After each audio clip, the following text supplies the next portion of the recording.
This is Bad Movies We Love, part of the Shice Podcast Network. If you're listening to this, you are the resistance.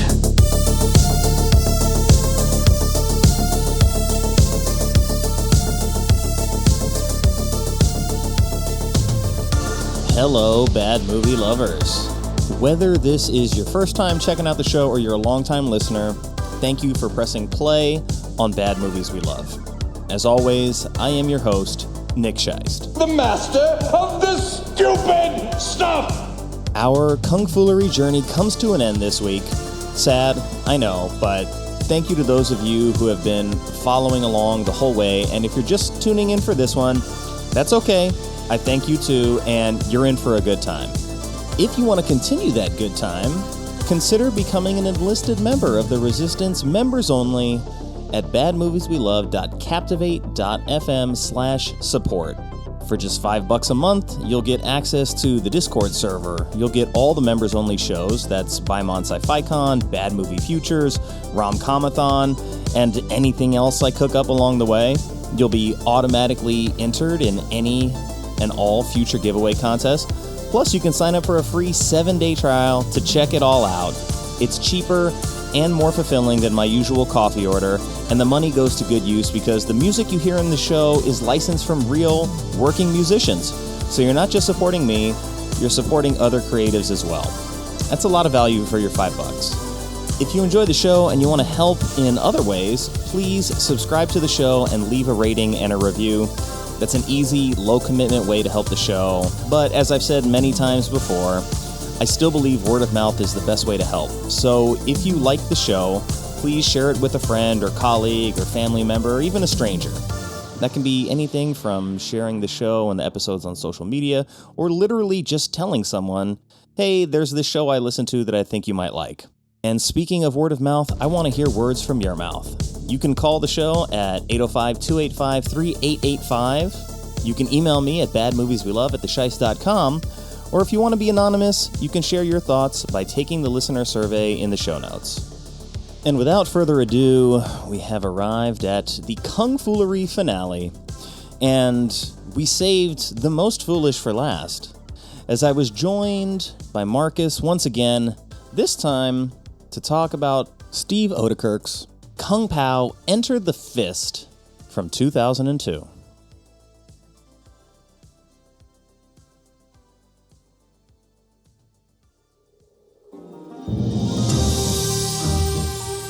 Of movies that define so bad it's good, this might be one of the better examples.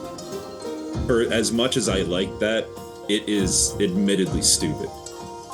The baby fights him, pisses in his face. Pretty wicked, evil, nice introduction to a terrible character, but somehow still funny. Repeated, unflinching nut shots. If you watch it alone, it kind of feels like you're watching it with a friend. I was in physical pain from laughter. As far as like Steve Oedekerk goes, he was actually nominated for an Oscar, not for this movie. This movie is meme before meme was meme. This movie is extremely quotable. Betty has gone too far. Killing is wrong. And bad. There should be a new, stronger word for killing, like badrong or badong. Yes, killing is badong. From this moment, I will stand for the opposite of killing. Gnadab.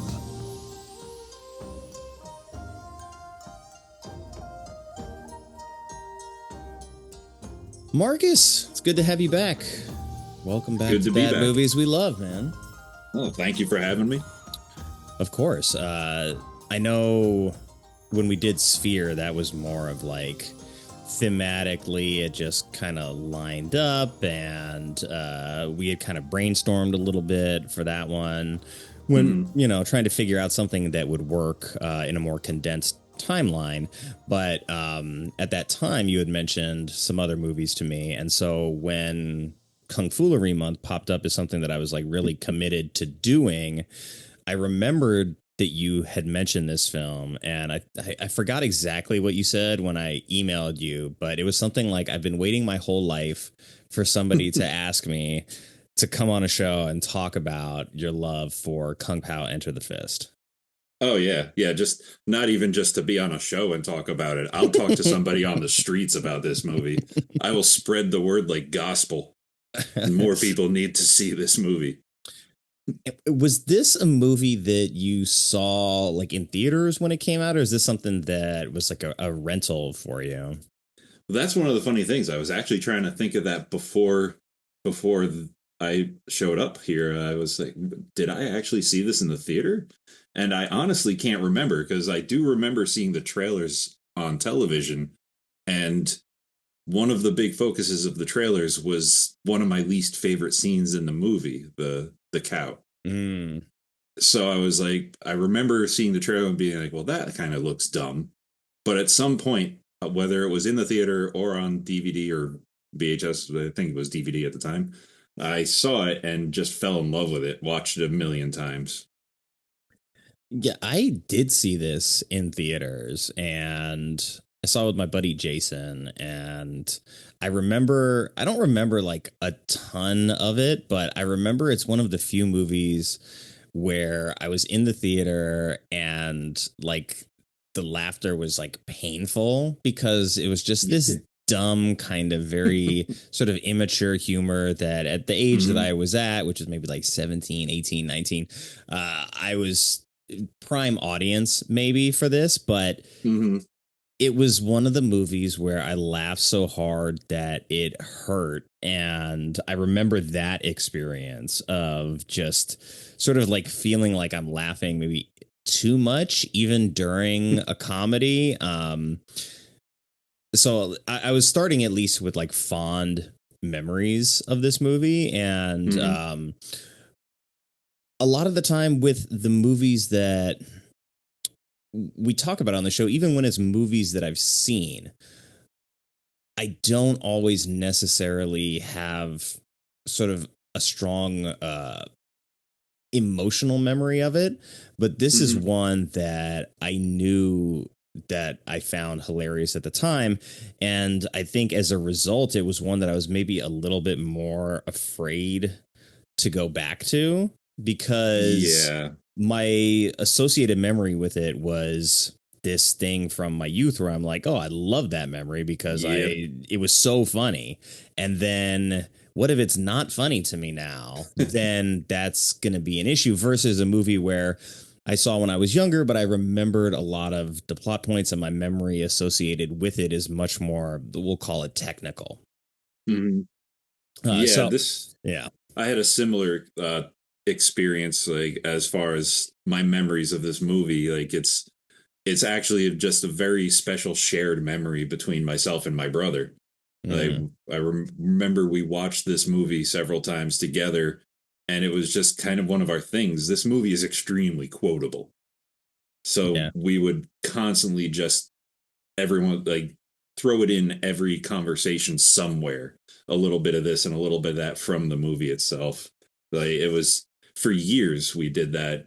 Like, and I think occasionally we still do it to this day. Not as much, but it's got a special place. And I was a little nervous to go back and watch it, but I feel like I saw it so much that I remembered enough of it that like I could basically replay almost the entire movie in my head and be like, all right, I do love this movie. And it does stand up to my memories of it.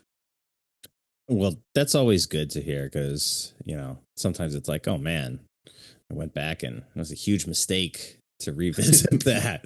But I still had fun with this movie. I guess I didn't remember as much of it as I maybe thought I did, but I think that was kind of a good thing, and that I got to watch it again with a refreshed pair of maybe more like analytical eyes. And at the end of the day, like, this movie is a ridiculous parody. So being overly analytical with this is not really something that should be applied to this type of movie. And so I can sort of step outside myself and just enjoy it for what it is, which a lot of people didn't, which is why it made its way to this show. But you know, this, before we get too far down the line, this movie was directed and written by Steve Oedekerk, also stars in it. It's a weird parody in that it's not just a parody made in the vein of pre-existing films, because this is obviously a spoof movie of Hong Kong cinema, action cinema. But it's not just that. Like, this is already another movie before it is Kung Pao. And so it's something that I understood as a kid, but also didn't like fully understand at that time. And so the movie that this was made out of, like the vast majority of the scenes in this movie are edited from another movie called The Savage Killers, or Tiger and Crane Fists, and that was directed by Jimmy Wang Yu, and Jimmy Wang Yu also starred in it. Yeah. And so that movie I hadn't seen, and because we had a little reshuffling with the schedule, what I did today was I went back and I watched that movie, and I had never seen it before, so it was kind of an interesting dive into that. And as crazy as this might actually sound, I think Kung Pao is a better movie than that movie. Like, while that movie is kind of earnest in wanting to be a Kung Fu Hong Kong action cinema film from that era, there's a lot of stuff about that movie that just doesn't, it's not a well done kung fu movie, I think, is the problem. And even though Kung Pao has some issues when it comes to that, a lot of those issues come from creative choices. But Oedekirk is like a lifelong martial artist, so it wasn't this thing of he's faking it. But watching the original film, like, a lot of the kung fu is just shit, and like, if you like kung fu movies, I think that's a problem, and I do like kung fu movies. So in watching this, like, not all of the kung fu is shit, but the stuff that is bad is kind of like intentionally bad. So it approaches remaking this film in a very particular way that I don't know how he convinced anybody to give him money to make this movie. But I'm kind of glad. Like, if you would have told me this movie cost $10 million, I wouldn't believe you. But it cost $10 million. I guess I could potentially believe that. Part of it is also, like, as far as like Steve Oedekerk goes, he was actually nominated for an Oscar, not for this movie, but for for Jimmy Neutron, and he also wrote Ace Ventura 2 and directed, I think. I'm pretty sure he directed Ace Ventura 2. And he's got some like credits behind him. Like, he's pretty accomplished. So I imagine that he might have had the connections to get some of this done, like get some of that money. That's fair. I did read that he chose this movie specifically to be the one that he was going to parody because of the scene where the villain just takes repeated unflinching nut shots. Yep. And you know, I can imagine seeing that being like, okay, this is our winner right here. So the tale of the tape for this movie is not as bad as I maybe would have expected. It's got an IMDb of 6.2, which is high for IMDb. Not like insanely high, but yeah, kind of high. Because it has a Metascore of 14. It has a Rotten Tomatoes critic score of 13, but an audience score of 69, and a Letterboxd score of 3.3, which gives us a Bad Movies We Love total score of 44.8 out of 100. So higher than I thought. So I think it's a good divide between critics who approached this movie, thought it was horrible because they're not meeting this movie on its chosen playing field, right? And then you see, like, for the most part, audiences were pretty receptive of this film and enjoyed it. So as someone who went and saw it in the theaters, I can totally understand that divide, because if I were someone like writing for a newspaper and I was forced to go see this movie against my will, I probably would not have had the best time. But because I was like just out of high school, I was like the prime audience for this. Yeah, I remember watching the bonus features on the DVD back in the day, and they had the version on the DVD where you could watch it without the ADR, where you could just watch it with their nonsense dialogue. And some of that was funny, but mostly kind of pointless to watch it without the ADR. And then there was a director's commentary where I remember Oedekirk speaking about the reception from critics and how he, I guess, liked to torture himself and read people's opinions of his work. And he spoke of how negative a lot of the critics were about the film and certain points that they made about, like, some of the acting, some of the cuts, some of the choices. And in his opinion was basically they just really didn't get it. Like, they missed the point completely, which a lot of them did. I can see that. I mean, if you're really looking at this movie being like, ooh, the acting wasn't good. Well, they're not trying. They're not. Yeah. And if you've seen the original film, the acting is really not good in that movie either. And I think that's a bigger part of the problem, because that movie is trying to actually be fairly solid. And like a lot of the acting in the original movie is not like horrible, but something about like the way that story is kind of told and how it's told, it's a much different story than the one we get here with sort of like the Chosen One and the family vengeance. They're both kind of linear in a sense that, like, there is a bad guy, there is a reason to like take revenge on him and stop him, but it's a way different story from the original film. And when you like, this guy has a living creature inside his tongue.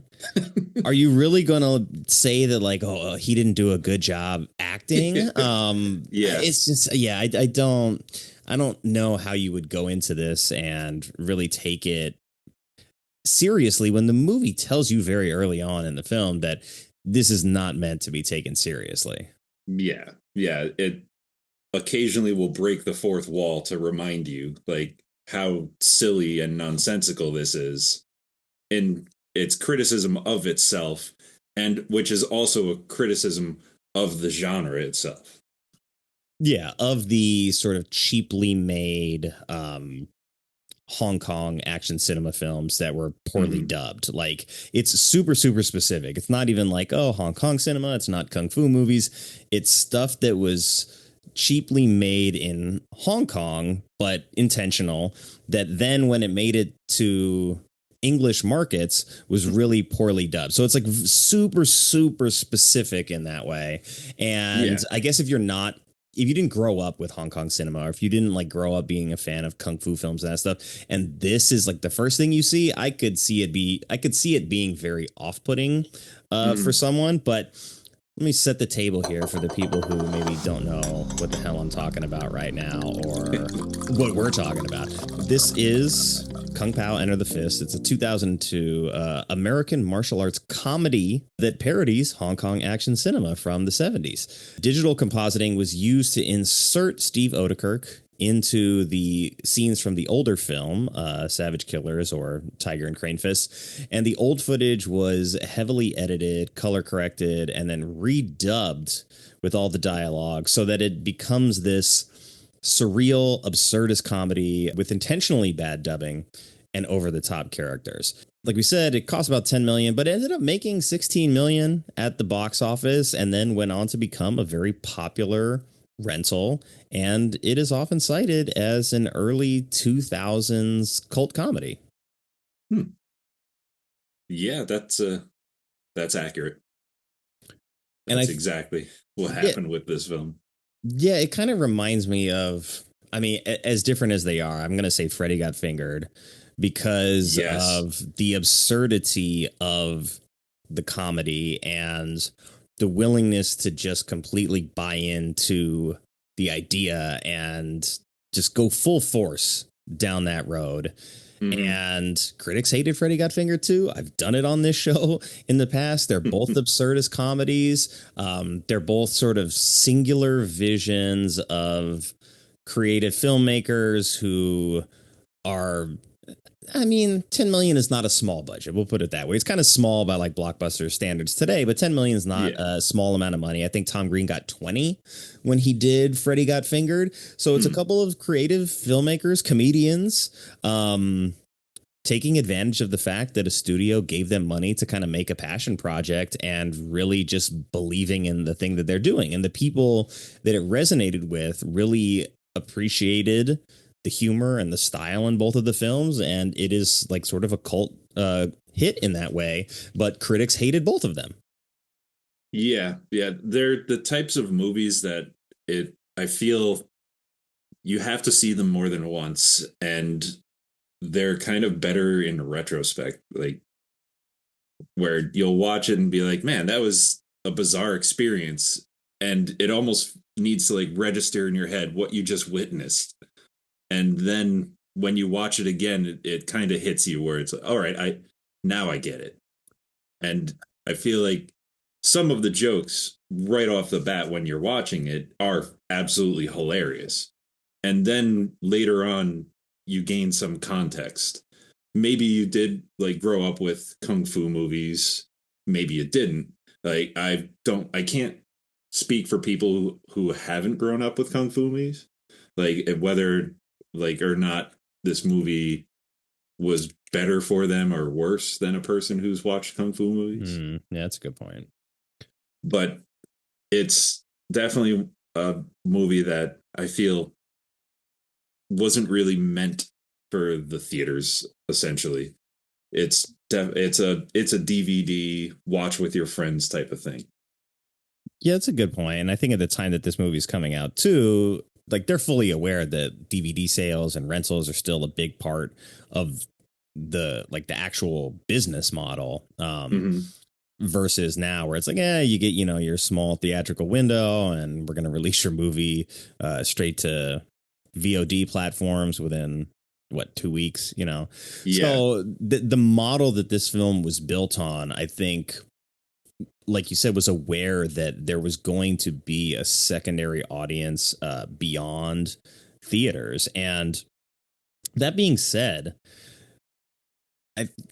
I just want to point out that like this is a very good parody movie. It is made with a love for the genre that I think it shows, but it is still heightened to be as absurd as possible. I think one of my notes I wrote, like every joke in the movie is like pushed to the absolute breaking point. And if you can't take it, then that's definitely not going to work for you. But very early on, like the first thing that happens in the movie, right, is like the guy tries to murder a baby and the baby fights him, pisses in his face, and then rolls down a mountainside. And while it's rolling down the mountainside, I think there's a woman out there who stops. She's like, "Oh my God, it's a baby!" And she picks it up. So like, cute. What's that? So cute. And then she tosses it back down the hill the rest of the way. Bye bye. Exactly. So within the first 5 minutes, like if you don't know what you're in store for, then I think that kind of falls on your shoulders as the viewer, because it's very clear about its intention. And maybe, you don't want to see a baby thrown down a cliffside. And like, I get that. But at the same time, like, you just have to lighten up a little bit and understand this movie is trying to get you out of your comfort zone when it comes to that stuff. And I think that kind of, in a good way, speaks to the quality of a director as Steve Oedekerk is, where that struck me when I watched the movie again, where I was like, man, if you just film this from like a different angle with different music, if you just approached the whole beginning of it differently, it's very dark. Yeah. But it's hilarious somehow. It just works. From the doorbell. Wait, that was a flashback. Actually, the doorbell doesn't happen in the first scene. The flat happens in the flashback. But when they answer the door and he's like, "Can I help you?" and he just punches him and kills him. It's like, all right, that is pretty wicked, evil, nice introduction to a terrible character, but somehow still funny just from like the approach that they took. Yeah, and like the redubbing, I guess, is the part where it's taking something that is dark or that can be dark and then like turning it upside down and making it this. It's so dark that it's absurdly comical, right? Yeah. And Oedekirk actually directed one of my favorite other comedies besides this, Nothing to Lose, with Tim Robbins and Martin Lawrence. I've always loved that movie. Giancarlo Esposito has like a really small role as like kind of a criminal henchman in that movie, but always had a soft spot for that film as well. So like you said, good comedic chops, never really maybe got to be as unrestrained as he was. Unless you watch the tongue parodies. Have you ever watched his I have not. Oh, he has a series of movies that are oh wait, they're not they're thumb parodies. Oh, the Thumb Wars. Gotcha. The Thumb Wars, God Thumb, Thumbtanic. Like they're like 45-minute movies where every character is played by a thumb. Where he just does the special effects that he used for tongue, he uses for all the thumbs, where he just puts the eyes in the mouth and just performs the whole thing with his thumb dressed up in costumes, and they're hilarious. And they're 45 minutes, so they're a pretty easy watch. But I've seen clips from this, the one that I'm looking at, which is Thumb Wars, the Phantom Cuticle. I've seen clips, but I've never actually, I didn't know that it was like an entire movie. This is like half an hour. Yeah. They have their entire movies from beginning to end, like 30 minutes, 40 minutes, and they're good comedy. All right, I'm gonna have to check those out. But I know I asked you kind of late in the game, reminded you about the synopsis haiku, but did you prepare a synopsis haiku? I do have a synopsis haiku. I remember your haiku from previously and how it put me to shame, and that is going to happen again. I am not a haiku man. So, like, here we go with my haiku. Child of destiny, thrown down a hill, left for dead. Good times are ahead. Okay, no, I like that. I don't think mine's going to put it to shame at all. Let's see what I got. Chosen upon birth, a fool destined for vengeance. How about that tongue, though? Yep, that's pretty good. Yeah, simple. I mean, like, trying to even come up with any synopsis for this movie is a little weird. Like, it is difficult. Aliens, French aliens, and there is kind of like a weird scene earlier in the movie too, where you just like see an alien briefly in the background. It doesn't really get explained, and then it comes full circle later. Of course, you have the living tongue, you've got the fighting baby, you've got all the characters that speak just in strange sounds. So trying to explain what this movie is, I think it's better to just say that it is a absurdist parody of this particular Kung Fu movie and leave it at that. Absolutely. But I was rewatching it as I was like preparing my notes and like doing some research, so I had it on like the side, and I'm hearing like. I'm just like, oh my God. I'm like, I'm remembering how much like I just couldn't stop myself from laughing uncontrollably that whole first time that I saw it. It brought back a lot of fond memories in that way. Yeah. The opening scene, I feel like they really hit it off at the start, just with that opening sequence with the baby rolling down the hill joke.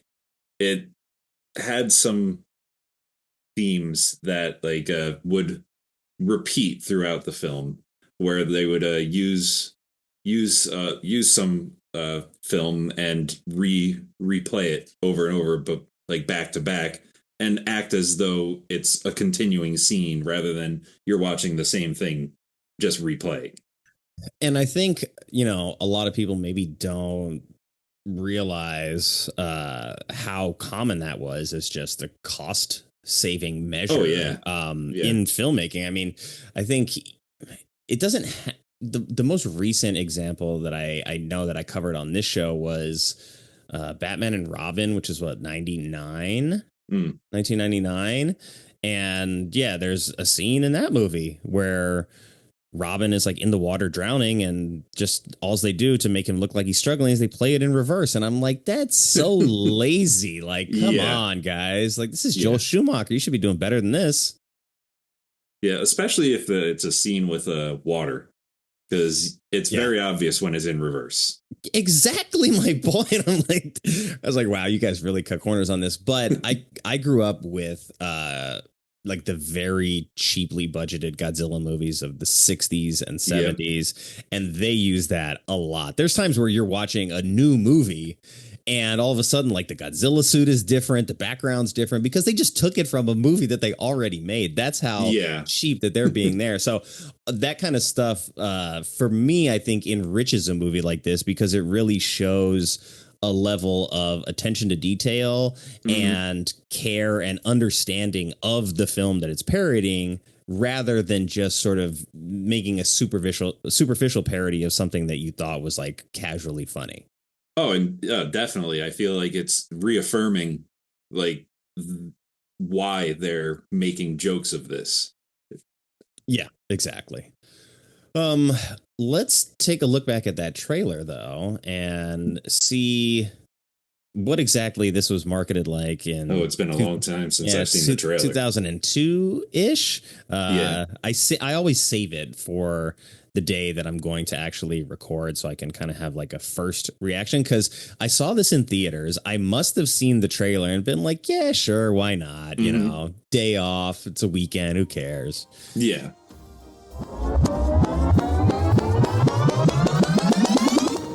Are you tired of getting picked on?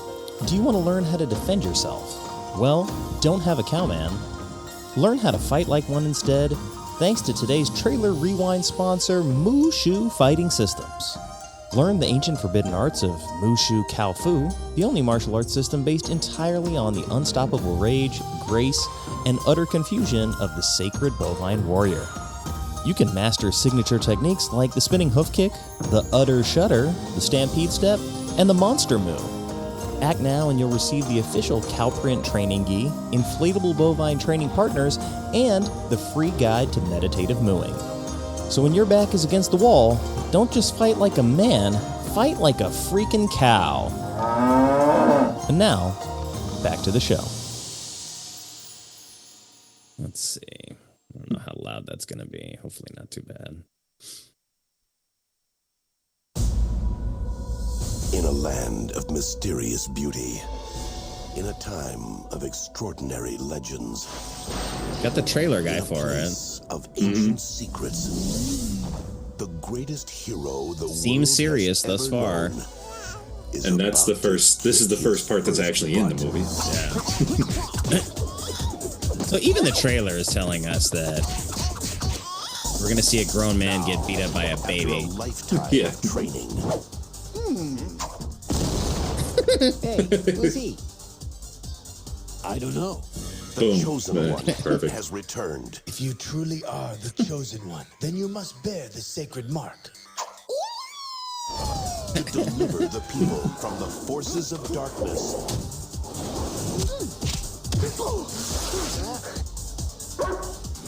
And to check out the hotties. Be not concerned of her shyness, for it will pass.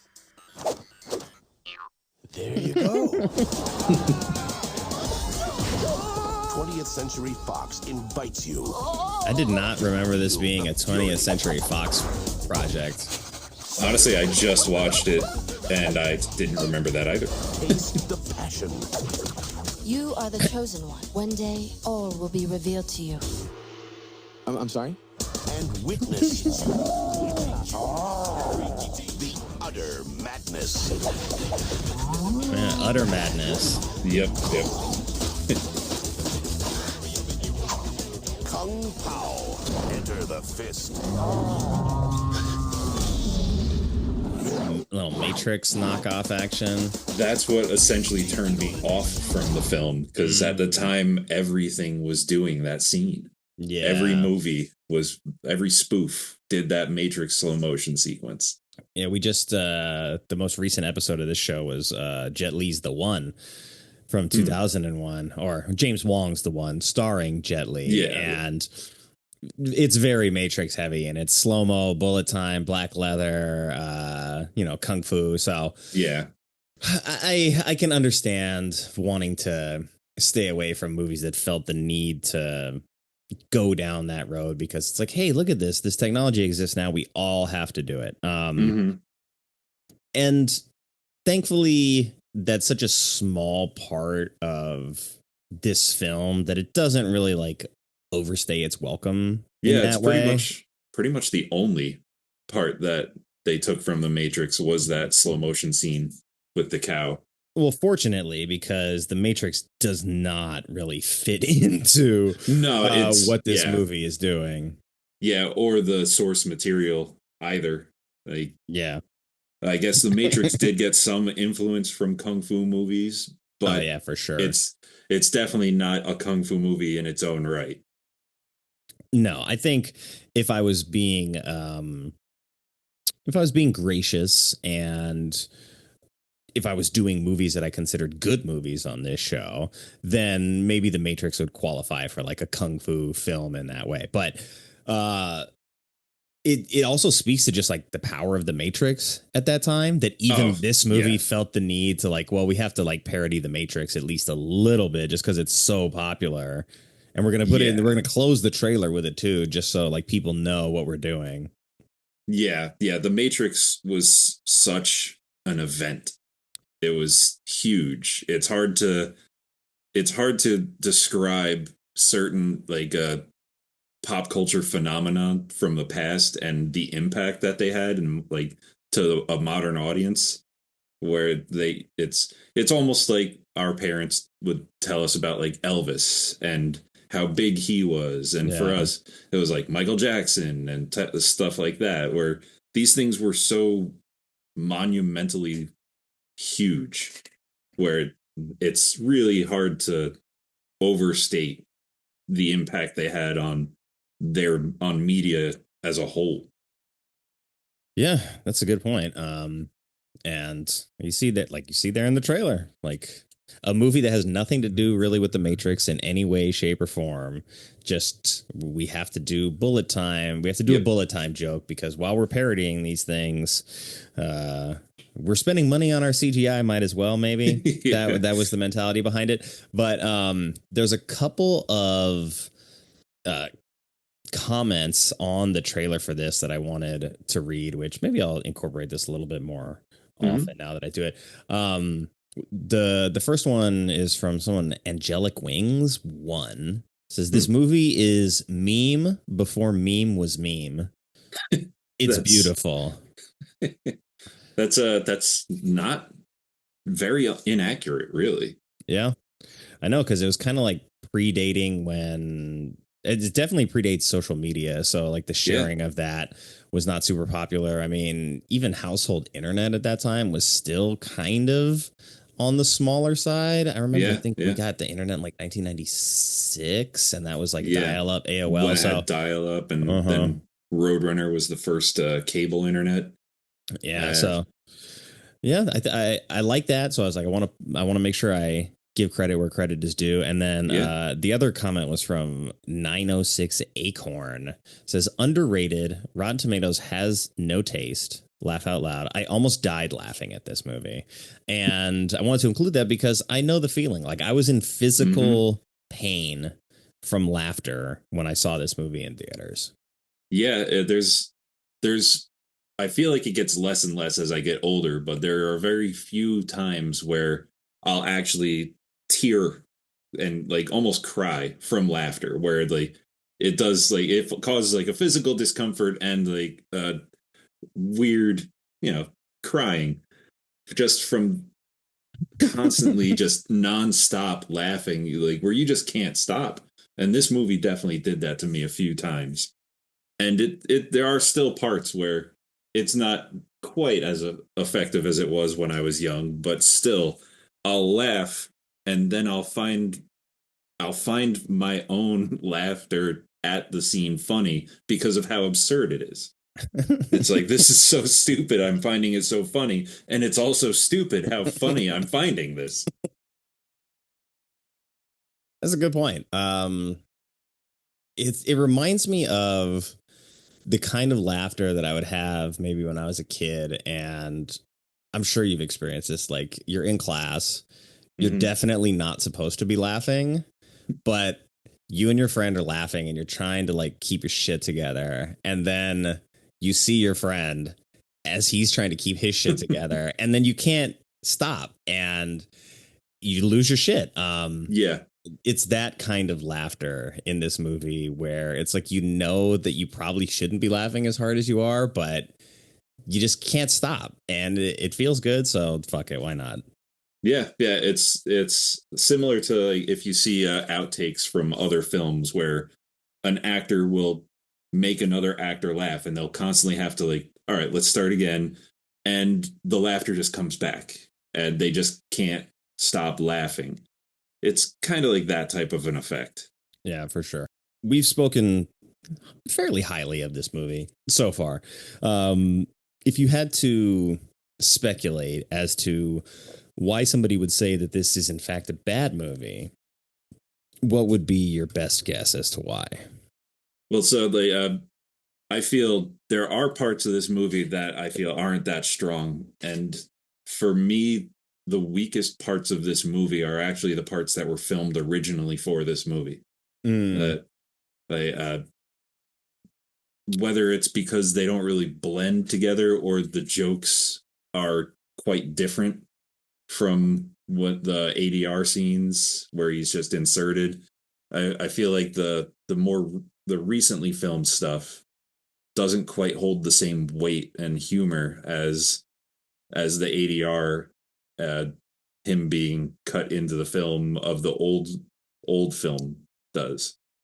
That's a good point. I think from like a technical proficiency standpoint, he did a pretty good job of sort of like filming something that could be inserted without it looking like egregiously wrong. Like that element of it, I think, was handled like fairly well. But for me, rewatching it, there definitely comes a point in the movie where I now that you mention his other movies are like 45 minutes, I'm like, okay, maybe this movie is trying too hard to pad its runtime with some of that stuff, rather than just stick to doing the digital insert shots of him in this other movie and really focusing your energy on sort of riffing on this older film, because I'm sure that that's where it came from, right?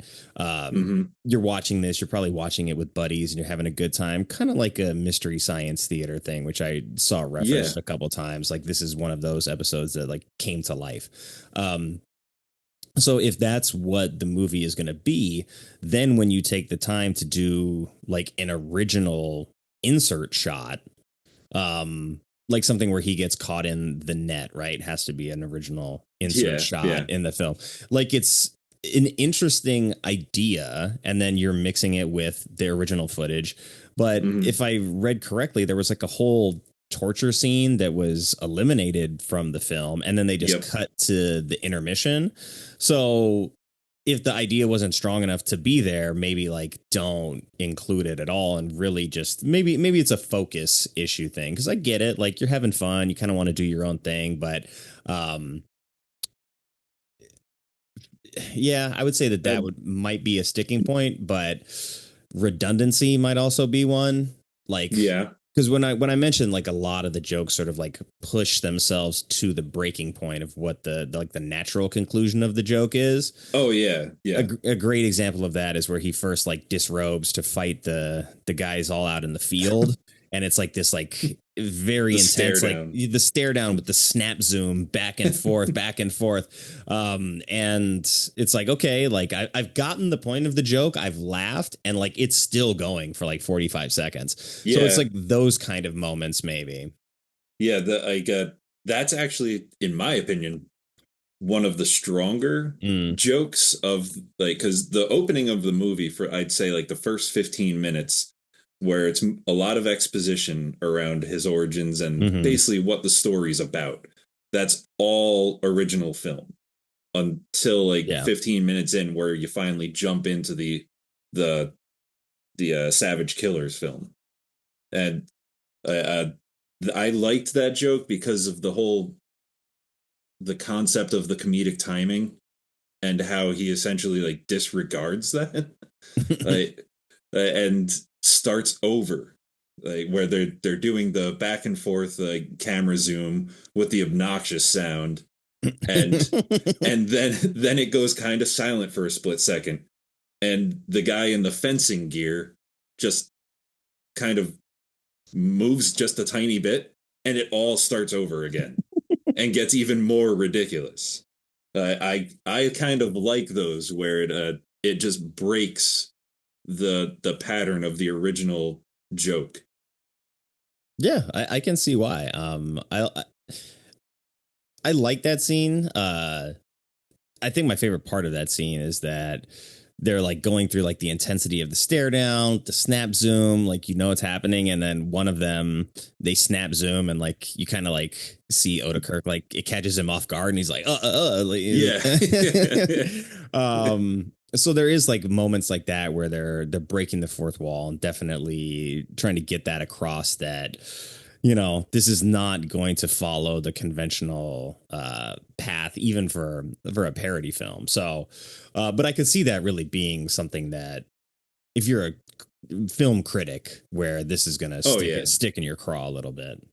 It's for as much as I like that, it is admittedly stupid.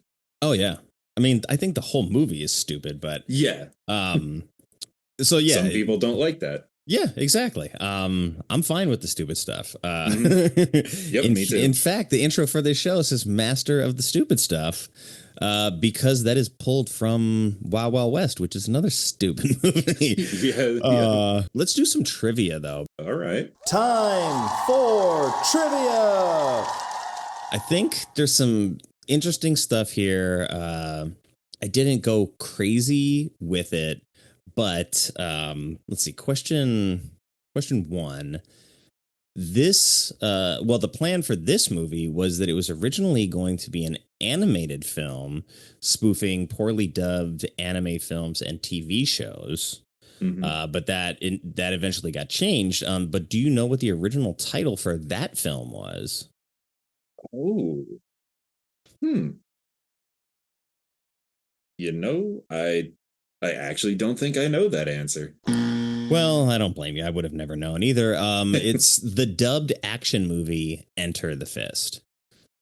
All right. A little bit more transparent with the fact that it's maybe a parody, like the name itself, like something like Airplane, right? Where like you kind of, or Spaceballs, like where you already kind of know that this is what the movie is going to be. But I mean, honestly, if he brought this style of humor to like an anime film, I'd probably watch it. I don't know if it would work as well with some of the jokes, but I'd watch it. Yeah, that's I wonder if maybe like that's why I feel some of the newly filmed scenes don't have the same punch as they're just they're meant to be a cartoon. Oh, yeah, I could see that.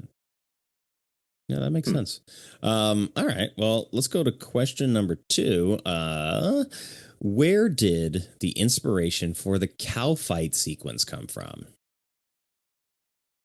The inspiration for the cow fight sequence.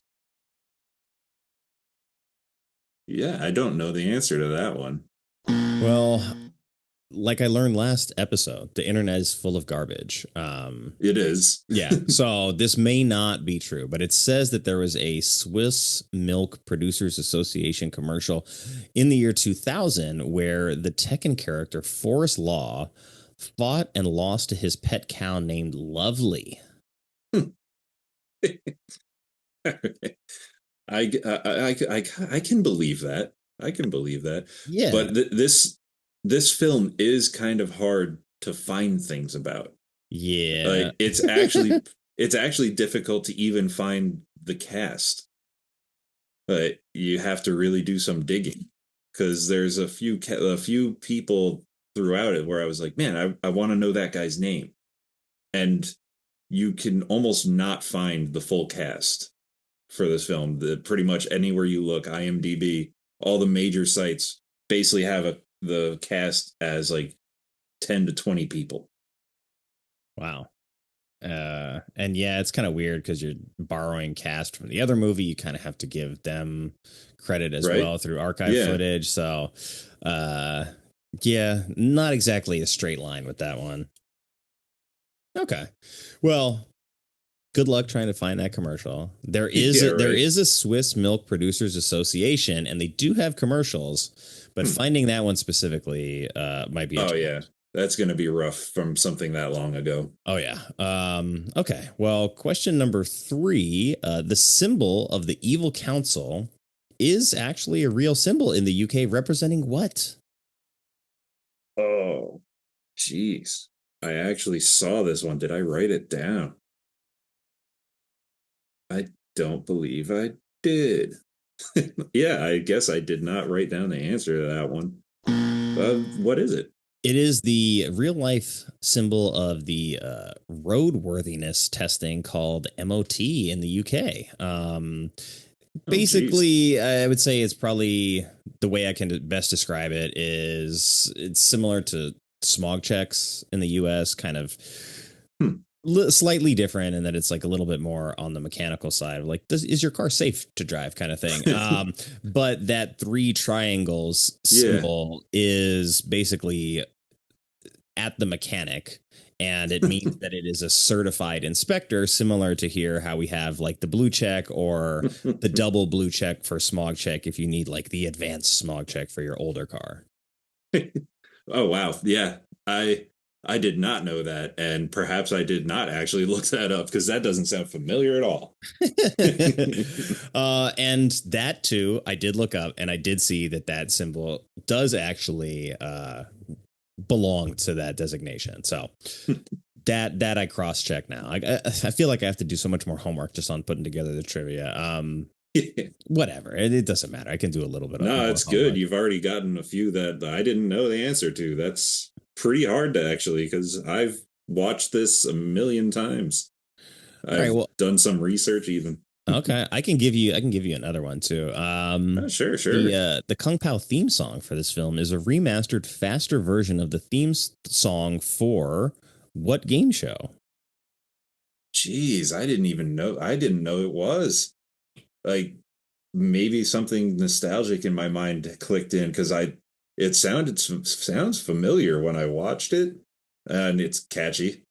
But yeah, I didn't know that. Yeah, what's the answer to that one? It's listed as being Ask the Family, which is from 1967. Oh, geez. Yeah, I would have never known that. Yeah, I wouldn't know. I didn't know that show existed. But hey, it's a catchy tune. Yeah, it is a catchy tune. And then like the only other like little bit of trivia that I felt that was really maybe worthwhile, kind of behind the scenes stuff. There's a point where Master Tang says he likes NSYNC. And that's because NSYNC had provided a licensed song for Oedekirk when he did Jimmy Neutron. Yep. So it's And kind of that's- like, one hand that's the washes the film. other. Yeah, and that's the film that he got the Oscar nomination for. Yeah, Unfortunately, Oscar he didn't win. nominated Steve Oedekerk. What do you know? Yeah, I know, right? Yeah, big time. Good for him. You would hope that we would have gotten the sequel or like the next project down the line from this, but yeah, I kind of figured that was probably never going to happen. It's like kind of like a Mel Brooks type of thing. Yeah, not Mel Gibson. He's not funny, but it's a Mel Brooks type of thing to essentially tease a sequel that will never really happen. Although, didn't he actually make a History of the World sequel, a TV series? Let's see. I see his after Kung Pao, he did Barnyard, and then directed something called Utter Talent: Voices of Barnyard in the same year. So that's the last I saw. But I mean, he's produced more than that, and he's written more than that as well. So. Yeah. Maybe this was the thing that got him away from being like the star. Yeah, put him in director's jail, but he wrote Cowboys and Aliens, which I like. He wrote Evan Almighty, Bruce Almighty. Yeah, he's great behind the scenes. And now I'm seeing all the I liked him in stuff front of the too. camera too. Yeah.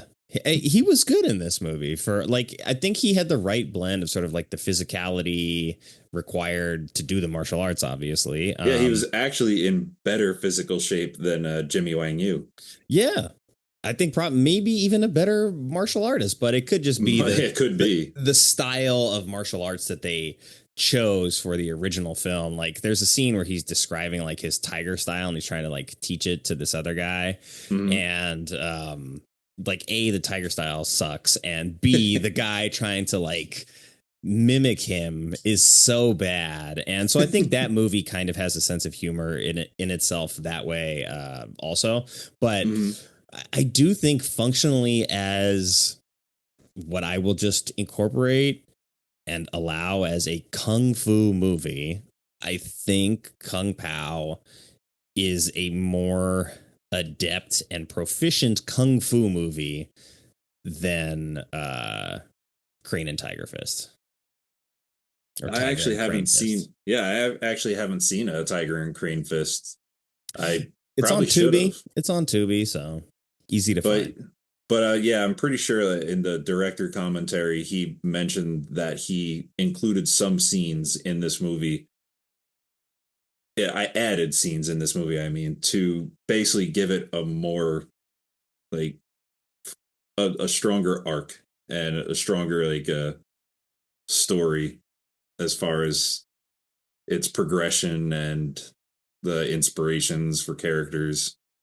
Yeah, I'd be hesitant to say that the story is better because of how insane it is. Yeah. But I think in terms of like tent poles for a kung fu film, it might be more structurally sound. And yes, there's a lot of scenes in the movie where you'll just see like obviously there's somebody beneath him out of screen on the camera with like a fake leg that's like popping up behind him kicking guys in the face, right? Yeah. So yeah, you can tell that that's fake, but overall like the fight scenes are edited better. I feel like there's more intensity in the kung fu in this movie than in its predecessor.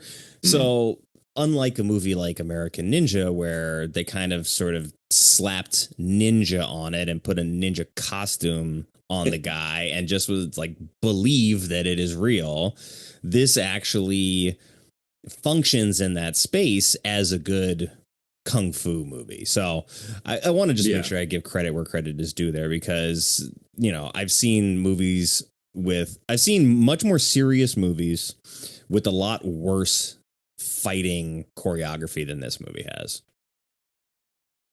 Yeah. And I thought it was, speaking of like the choreography and the things that you see in the background between the original film and Kung Pao, I thought it was funny, and when you watch in some of the training like montages early on where it shows him like showing off his ability, like the push-up scene and whatnot, like the guys hitting the bags in the background are just basically not doing anything. It's kind of comical, and it's one of the reasons I find that so funny is because you'll see the scenes from the original Tiger and Crane Fists where they blended in, and in the background of that, the original film, the guys hitting the bags are equally terrible. So it's they're actually just being true to the source material when the guy in the background is almost doing nothing. Correct. And I think that's why I wanted to watch the original film, because I had always known that it was based on a different movie. And then when I had most recently watched Kung Pao, I was like, okay, I learned what that movie was. And I told myself, I didn't have time then, but now I had time. So I was like, let me actually see what this was based on. The guy who plays the villain, who I guess is like Betty, like he's actually good in the original movie. He's got the look, he's got I think he's got the actual like physical chops to play it, but a lot of the people in the movie, everything is like very plotting and slow, so it just like doesn't feel intense or threatening in any way, which it's a problem when it's a kung fu movie. Fei Lung or Lung Fei, he's the actor who played Betty, and I didn't realize until like later on that I've actually seen him before in kung fu movies. In other movies I've watched, he actually had like a full head of hair instead of that weird haircut. So he's actually he's almost hard to recognize when you actually see him with all of his hair. But I'm looking at this picture and I'm like, it doesn't even look like the same dude. Yeah, the movie that I remember seeing him in was the Master of the Flying Guillotine or Guillotine. Okay. However you pronounce it, which was kind of terrible. I remember enjoying it though. It was similar to Tiger and Crane Fists in the sense where actually it was a lot of kung fu movies at the time where the villain had a specific gimmick weapon. Where it's like, this his special weapon, it's deadly. And for Master of the Flying Guillotine, it was his like hat. He could take it off and throw it, and it would go over your head, and the blades would come down, and he would pull it back, and it would rip off your head. Okay, well, flying guillotine. So yeah, all right, adds up. Checks out. Another chain weapon. Yeah. Chains were big in the 70s, maybe. It's like, swinging the chain. What if there was a weapon that you could throw, but it was on a chain? So you could get it back. Yeah. All right. Well, let's go over to the bonus wheel, and we'll spin it a couple times for fun. We'll see what kind of questions we get for this movie. I think some of them will be really fun to apply. Some maybe not so much, but we'll see. Okay. All right, this one's pretty straightforward. How would you sell this movie to a first-time watcher? I feel like the way I would sell this to a first-time watcher would be essentially telling them that it's just something that's so bad it's good. And so absurd that it's the type of thing where you sit down, you watch it, you don't invest anything in it. You don't have to invest anything in it except for just some time. You relax and enjoy yourself. It's funny, it's stupid, it's not serious. And it's a good time. Yeah, it's a good way to put it. I think of movies that define so bad it's good, this might be one of the better examples because of the intent. I think a lot of movies that end up falling into that category are movies that, that were intended to be something good and maybe try too hard, or maybe the person at the helm, just the ideas weren't great, but they were very committed and they made it happen. And so that's very different than a movie that is intentionally not only trying to be stupid, but trying to let the audience know that it is stupid, and also trying to even out stupid itself. So it's the perfect storm for a movie that I think if you were to sort of go to Steve Oedekerk and be like, you tried to make this like a bad movie, right? And he'd probably say, like, we knew what we were doing when we did that. Yeah. I guess another way would be this movie kind of feels like if you watch it alone, it kind of feels like you're watching it with a friend. Yeah. Because of its self-awareness and its fourth wall breaking, it's making fun of itself, it's making fun of the original material. It's kind of like a Mystery Science Theater 3000 experience where like it almost feels like you're watching it with someone because the movie itself is almost its own audience. Yeah, that's a good point. And I mean, one could only hope that the people that are making the movies are like, hey, we really want to make this movie for ourselves. We hope other people like it. And I think if more movies really like focused on that and didn't really consider, hey, we have to make it for audience A, B, and C, and got to be focused on whether or not it's going to play in theaters and box office. Like if more filmmakers could just make the movie that they want to make for like them and their friends, and it'll find the audience that it's supposed to find over time. We'd probably all be a little bit better off for that. But let's see. Question 2. Who is the MVP of this movie? That's actually harder than you'd assume, because Betty, Master Payne, Fei Lung, he's pretty fantastic. He is. And Steve Oedekerk obviously is the star of the film and the writer director, so he's kind of the heart of the whole thing. But some of the other bits where he's to the side are just so fantastic in their own right that you would almost put like even Master Tang. Yeah, he had some fantastic scenes, some great jokes. But yeah, I guess at the end of the day, I'd probably say Steve Oedekerk. But it's almost too obvious. Yeah, I think from like a practicality standpoint, like how can he not be kind of thing. Fair enough. I'd say Fei Lung maybe came in second in the voting there. But maybe this question will help with some of that. So you have to sell this movie on one scene. What is the scene that makes this movie? I don't think I've ever asked that to anyone before. So yeah, that's kind of tough. I almost feel like the waterfall sequence would be a good thing to sell it. It has a lot of the humor that you find throughout the movie all in one scene. The absurdity, the added the actors who's not actually there, like the ADR, the callbacks to other characters, like Ling's father, where he's like, "I'm Ling's father." Ew. So it's like, all right, that it might be that scene. Okay. And then the whale in the waterfall. Yeah, okay. I could go for that. I'll say the scene that stood out to me the most this time that maybe I either just like glossed over or didn't really remember from the first time watching was after they realized that Betty is kind of like bulletproof and Chosen One knows that he needs to train up after that. And he goes to the dudes with the sticks. And they just beat the shit out of him.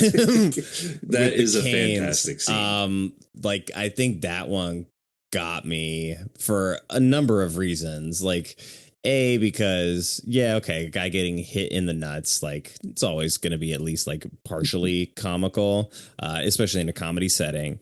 but the way that they just like relentlessly beat his body when he's like unconscious, and they're having to have a discussion amongst themselves. Like, well, yeah, he said stop when he says stop, but he hasn't said stop.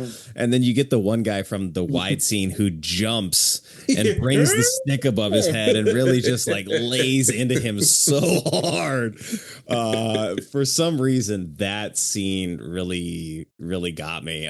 It wouldn't be the best one to like make a commercial out of, and I don't think we saw that in the trailer, but it's one that when I was cutting the rip reel for this month and pulling clips from all the movies, I was like, I have to include this one because it's making me laugh. Yeah, that scene is one of my favorite scenes, definitely, by far among my favorite scenes, for all the reasons that you stated. Just the absurdity, the pause in it. It's like I said earlier, with the part of the joke being the comedic timing and breaking where you should actually stop the joke, and where they actually take the joke, where they stop each other and like, oh, he said to give the signal. Well, he whined a lot. Was that the signal? I don't know. Then the other guy just starts beating the crap out of him more until they eventually all just scatter because they think they murdered somebody. Yeah. And they're all exhausted from caning him nonstop, where they're all out of breath. So like on the one hand, it is like you're taking that part of the joke like all the way past its natural progression, but you're also doing it in a way where you have to be smart enough to frame it so that this internal conversation is happening amongst like the stick gang, that they're contemplating like the morality and the ethics of what they're doing, which is not something you would really expect from this movie. So I think like all of the comedy elements that really work for me in the movie are in that one scene. Yeah, that's a really good example. Yeah, none of the like good kung fu really is, but whatever. Okay, well, let's go to more or less. I think it's pretty straightforward. Just give me something that you want more of in the film and something that you want less of. Something I'll start with something I'd want less of, and it's the romance scenes. The scenes with him and Ling. I feel like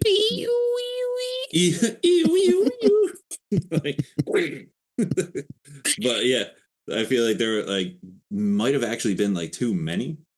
I know part of the joke was that they had this romantic relationship that was essentially established from nothing. Yeah, there was no romance between them, no connection. It just here's a romance, which is something that you do see in some kung fu movies where there's no reason these two should actually be romantically involved, but there's a woman and a man and it's a film.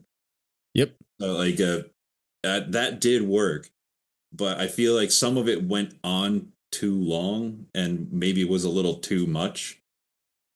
And some of the sexual humor, I feel, didn't really fall in line with some of the other humor throughout the movie. Like when she did the whole "I'm a little horny, honey" thing. I feel like that didn't land as being very humorous.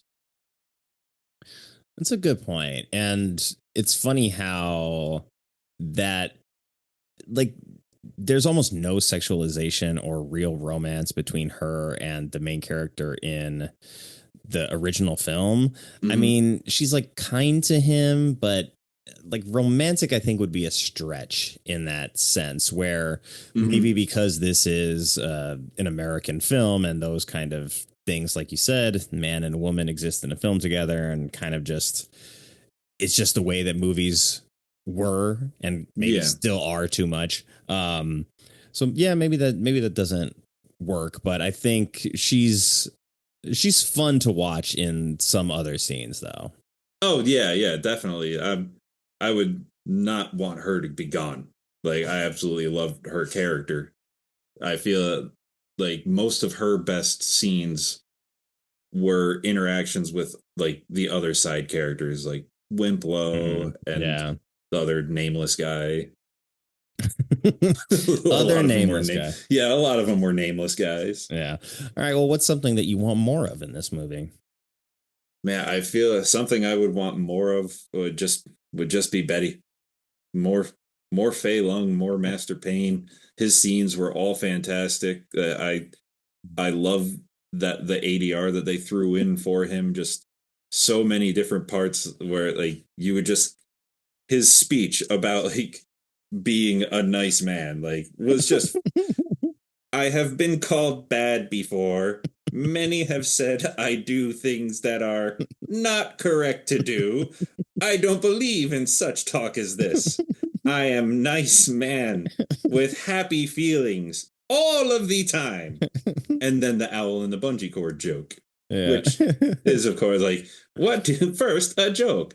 What do you get when you cross an owl with a bungee cord? My ass. Yeah. It's like it's so absurd. Yeah, he's so good. And like even though he's not really interacting with Oedekirk ever, Yeah, pretty much. His screen presence is still so strong in the movie, and he's definitely the best part of the original, and his screen presence there also is just fantastic. So yeah, I could definitely go for some more Betty. But on a side note, I found the Tekken milk commercial. No, I did. So I just want to we'll just watch it real quick. But yes, please. Yeah, let's see. This is Tekken milk commercial. Forest Law. The quality is shit, but you get the picture. Yeah.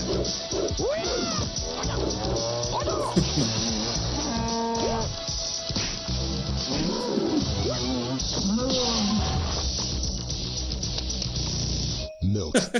Pure magic. There you go. Told you. There's a milk commercial. It's so terrible. Yeah. But yeah. Pure magic. Pure magic. I'm glad I found that. No, that's pretty great. Yeah. Well, speaking of great, we got to go in the opposite direction as we head over to Critics Corner to talk about the not so great things that critics had to say. And we're looking at a Metascore overall of 14. We have the elusive 0 on the board to start. So we have a low of 0 and a high of 75, and we'll climb the ladder on our way out of here. We start with the Austin Chronicle. That's Mark Savlov giving it the 0. He says, "Where the hell are those Hollywood ninja assassins when you really need them? Did not have a good time." Also, Mark's name pops up during this show quite a bit. I think him, James Berardinelli, probably two of the most. Owen Gleaverman, he's another one. These guys are on the show all the time. Give them free advertising constantly. But yeah, professional haters. Yeah, I mean, he basically wanted some Hollywood ninja assassins to murder him while watching this movie. I think I'm reading that correctly. Yeah. It's a little bit confusing, but since he definitely hated the movie, I imagine that's what he was going for. Yeah. All right. Well, he gave it a 0. We've got, let's see, 10. We'll go to a 12. Right. This is the New York Post. Jonathan Foreman says, an inept, tedious spoof of 70s kung fu pictures. It contains almost enough chuckles for a 3-minute sketch and no more. So yeah, someone else who didn't think it was too funny. Yeah, I mean, the movie had a million parts where it was basically like 3-minute sketches that were hilarious. So it definitely had more than just that. Yeah, I assume he might have not made it through the whole movie. Quite possibly. And also I think the reference, sort of the tedious spoof of 70s kung fu pictures, is a misnomer in the sense that it is a spoof of a specific movie. Yeah. While also embodying the nature of parodying all these other films. So if you haven't seen the original, or if you're not interested in the fact that like this was just like basically cut and pasted from an existing movie, and you look at it as a parody of all this other stuff, I think you may be like not taking this movie at its face value. Yeah, you're not getting it. Yeah, so maybe Oedekirk was right. A lot of people just didn't get it. Let's go to, well, TV Guide magazine is so short, I'll just read it. They gave it a 20. This is Maitland McDonough. It says, obvious and frankly 25 years too late. So this they're saying the spoof should have existed in the 70s, because this was made in 2002. Yeah. So if it was 1977. So if it came out like a couple years after the original. I don't agree with that. Yeah. Also, I feel like the timing, like if it came out 20 years earlier, I feel like there wouldn't have been enough people that had seen enough kung fu movies. That's a good point. I feel like it really hit the American audience a bit later in time, which is why you get like groups like the Wu-Tang Clan type of thing. Yeah, because they're like my age growing up with that stuff. Exactly. Yeah. So I think there's a specific age group and generation where if it had come out 20 years earlier, we would have either not been born or been infants, and it wouldn't have really connected with any audience. Yeah. I mean, that's why it's TV Guide magazine. But let's see. We've got Entertainment Weekly and the Globe and Mail Toronto, both with 25s on the board. So I'll let you pick which one you want to go with. So the two options are the Globe and Mail from Toronto and Entertainment Weekly. Let's go with Entertainment Weekly. They've always had bad takes. This is Lisa Schwarzbaum. Processed comedy chop suey. End of thought. Processed comedy chop suey. I'm not even 100% sure what she means by that. Me either. But you always know the critic is like being a little extra cheeky when they're like, yeah, let's throw in like a specifically worded joke that I'm making fun of the movie by making fun of myself doing a little bit of a parody. Yeah, the whole chop suey thing. Yeah. Like, yeah, it feels like they're trying to be clever, but almost at the same time, they didn't say anything. Yeah. I hope that that's just a pull quote. I would be curious to see what the full review is, but I don't think I want to read it. But we'll go up the ladder because we'll skip over the 40 because we got a 50 and a 75 waiting for us. This is Variety. Eddie Cockrell gave it a 50, saying consistently silly and intermittently laugh out loud funny spoof. Well, that's a low rating for... I was about to say, that sounds like a pretty positive review. Yeah. He's like, look, my editor will fire me if I say that I like this. If I say this is a good movie. Yeah. We'll just say that it's silly and sometimes it's laugh out loud. So he had a good time, but he just can't admit it. Yeah, pretty much. It sounds like, he's in denial. All right. Well, we're going to go to the New York Daily News. And this is Jamie Bernard. Got 3 words. Silly, perfect fun. Yeah, that's good. I like that. That's pretty solid. It's a good way to close it out. Yeah. Simple to the point. Yep. Simple to the point. Kind of like the movie itself. Yeah. Don't take the review too seriously. You know what you saw. It's a goofy movie. Yeah. Enjoy. The advertising alone in the movie was fantastic. Some of the funniest bits. Yeah. Just thrown in there. Cool. All right. Well, let's get to the gateway drug movie.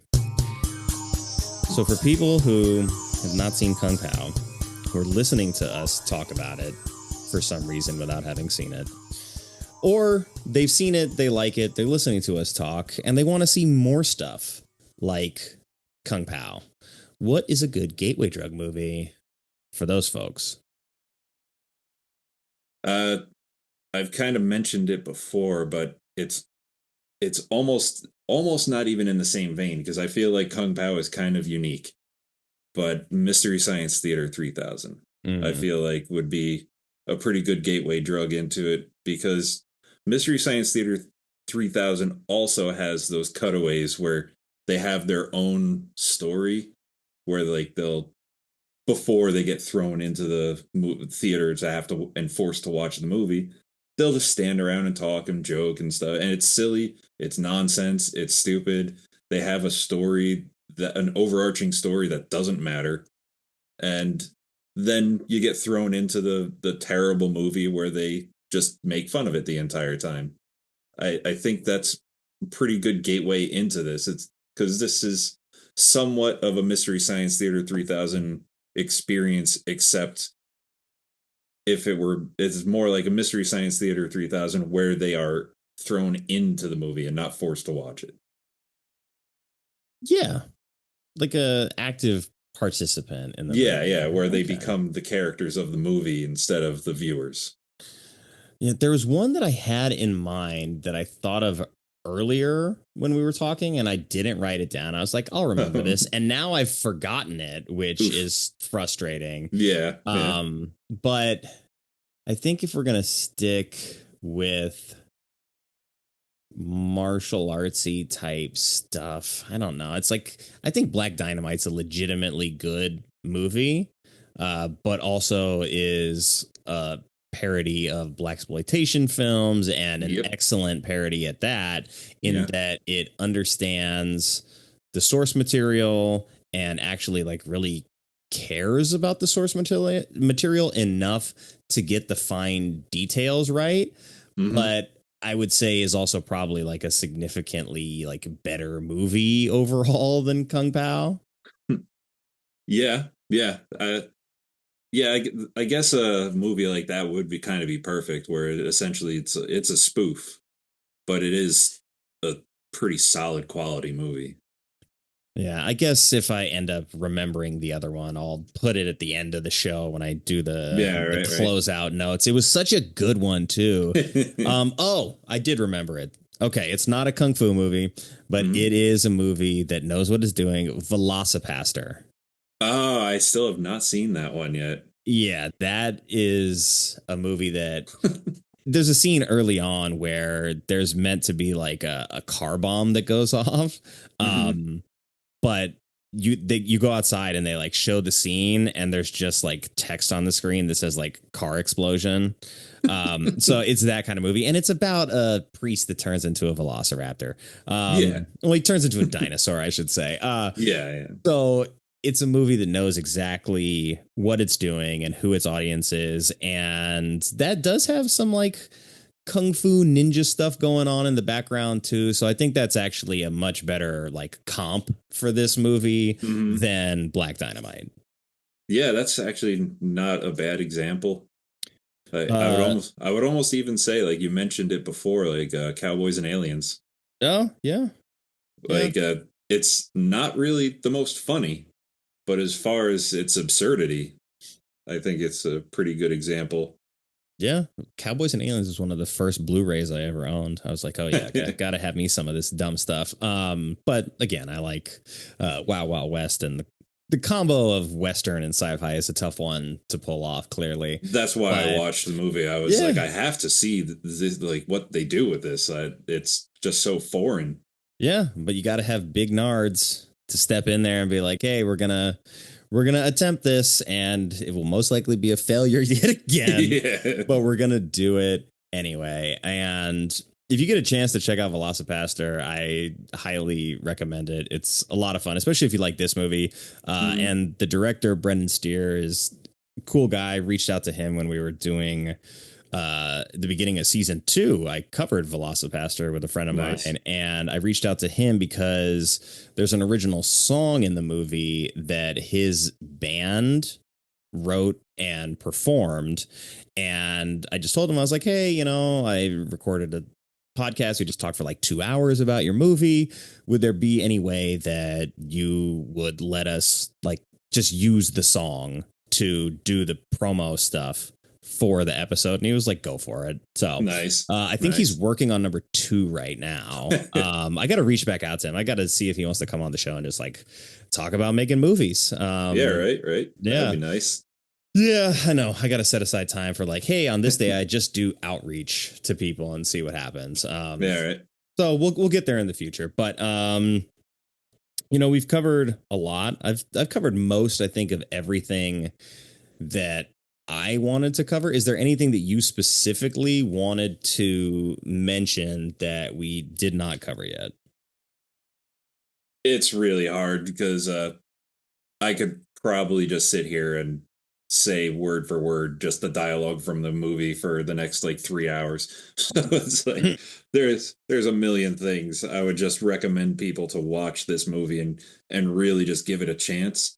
Like even if like those first 15 minutes aren't quite your thing, like the movie really just pops off once you jump into the old footage. Yeah, I think so. And especially like if you have an affinity for maybe some older Hong Kong stuff and you're not like super persnickety about it. Yeah.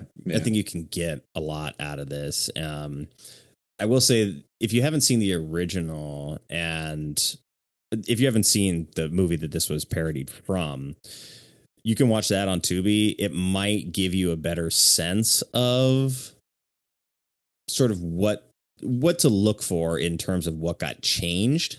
But I think whether you watch it before or after, it is like good supplemental viewing for this. Because there's a point at the end where he fights Betty and he like grabs the triangles out of his chest and he's like spraying blood and dies and everything. But he has to take like a really gnarly body shot in order to get close enough. And so in this movie, he uses a squirrel that he has befriended, like with the promise of peanuts. A pound of nuts. A pound of nuts. That's a lot of nuts. That's a lot of nuts. And in the original movie, it's like the same idea, but he makes a cast out of like bronze or brass or something. So he's wearing like a metal chest plate when he does it. So like I said, some of the fine detail specific stuff. Yeah, that joke hits differently knowing that. Correct. So I'm like, oh, I was like, okay. So that's why I'm glad that I did the little bit of extra homework there.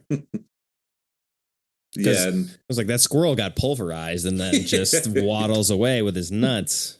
Is set in the handprint on his back. Yeah. That squirrel is roadkill. Yeah. Cool. Well, this has been a lot of fun. It was great. Yeah. It was great to get back and revisit this movie, and I'm glad you came back on the show. Is there anything that you want to plug before we wrap this up? Yeah, I'll go ahead and plug Let's Talk Turkey. I did an episode of that. I potentially do another episode, but just give a listen to that show. Give a listen to Cinema Shit Show, and this one. Friends of the show, Movie Miss, Ben. Oh, yeah. Obi, Ben, Shinobes, Nix, T-Bob, whatever he's going by these days when he introduces himself. Yeah. Good show. Good shows, plural. Yeah, good shows, friends, good people. Friends of the show. I gotta get back on. I've done a couple episodes with each of them, so it's been a good time. This has been a good time as well. Yes. I'm glad that we found a time to make it work. If I don't find other willing volunteers, I will reach out to you about American Ninja, because of all the movies that I felt like were the reason that this show exists, that's like up there with the most important ones. Yeah. For me personally. So I'll pull that one off the wish list and just set it aside. I remember my disappointment watching the sequel, and it's like, that's not the same lead actor. Like it even mattered. They're like, oh crap, some kid noticed. Yeah. Cool. Well, you have yourself a good rest of your evening, and you too. This is going to be the movie that wraps up Kung Foolery month here at the show. And I think it was not originally going to be. It was going to be one of the middle ones, and then I was going to put the one at the end. But the one for what it is very serious. And I think it takes its kung fu and its like, history with the martial art a little bit more seriously, at least like on face value. And honestly, I think starting with something like Sidekicks and ending with something like Kung Pao is a good pair of bookends. And then we got karate in there, family karate movie. We got like young teenage kung fu with Only the Strong. We do sort of new metal high school kids being introduced to Jet Li with The One. And then you get a movie like this that is newer than all of those, but is going further back than any of them as well. So it's a good, I think, kind of full spectrum look at what can be done on like sort of the lighter side of kung fu films. Oh yeah, I absolutely. And I wish there were more things similar to this movie where people would like take inspiration and actually use an old film and just do voiceover for it and throw themselves in it. Yeah, it's got to be a cheaper way to make a movie these days than some other option. So, hey, look, if you're listening to this and you're feeling inspired, you can do it. Do it. You Buy can an old film. Yeah, you can do it. You could probably find one on YouTube and just like mess around and do clips from it. My sister told me to do that. She was like, she's like, you'd be so good voicing like Inuyasha. And I was like, well, I don't know that I have time to work on all that, but thank you. There's a lot of episodes. There are. Cool. Well, this has been fun. We will do it again soon. I promise. Oh, hell yeah. I'm looking forward to it. Cool. Take care. You too.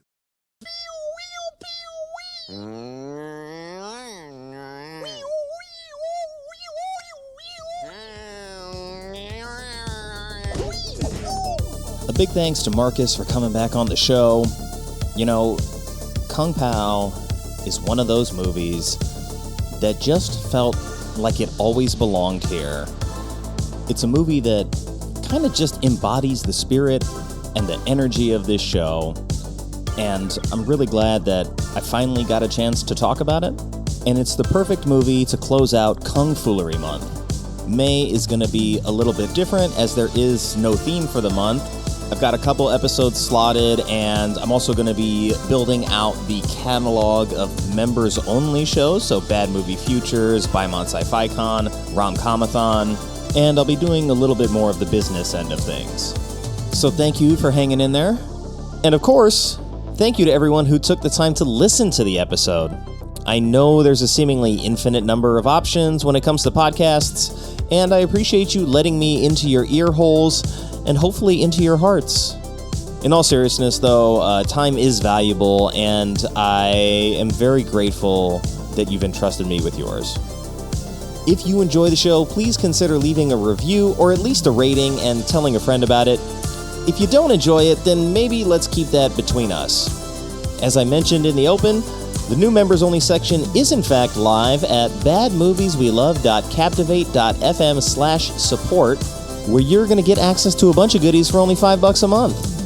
And I would absolutely love to hear from you, so if you have a bad movie you love and would like to be a guest on the show, you can contact me at badmovieswelove@theshice.com or badmovieswelove spelled LUV on Twitter and Instagram. And until next time, take care, be well, stay safe, and have fun however you get your movies. I know you're out there somewhere, Rids. I love you.